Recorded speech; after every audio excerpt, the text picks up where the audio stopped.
climate change is currently threatening the livelihoods of over 200 million Africans that depend on fish for survival.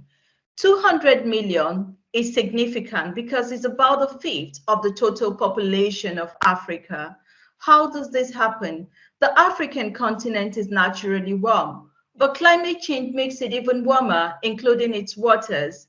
Fish cannot survive in very warm waters, and so they simply migrate away to colder waters. This impacts on the income of fishers, and then they are not able to take care of their household. Children who used to normally have enough fish no longer have access to fish, which is a major supplier of the micro and macronutrients they need to grow. This explains the increasing rate of malnutrition on the African continent, and it cuts across various or a range of demographic.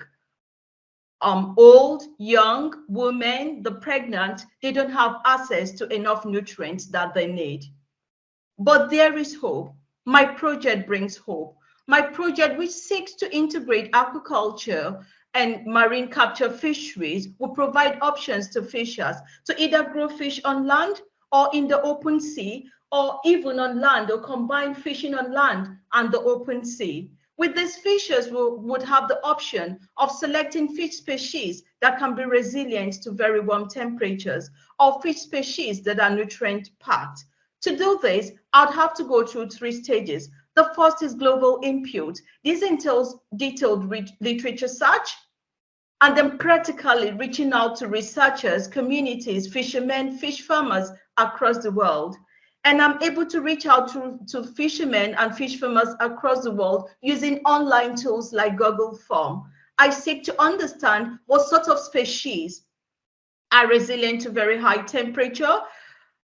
In trying to integrate aquaculture and marine culture and marine capture fisheries, are there potential obstacles that can come from culture? Stage 2, I would work up all the ideas collected in stage 1 into questionnaire and interview forms, and then administer them in my case communities. And then stage 3, I'd work with communities, including fishermen, women fishmongers, to co-analyze the data collected in stage 2, and then brainstorm to come up with sets of actions and strategies that can help us integrate these 2 sectors. The set of actions and strategy is what I call the marine food security strategy, because Sierra Leone, which is our test country, is one of the poorest countries in our world. This marine food security strategy can be copied and adopted in other poor countries with similar circumstances. Thank you very much.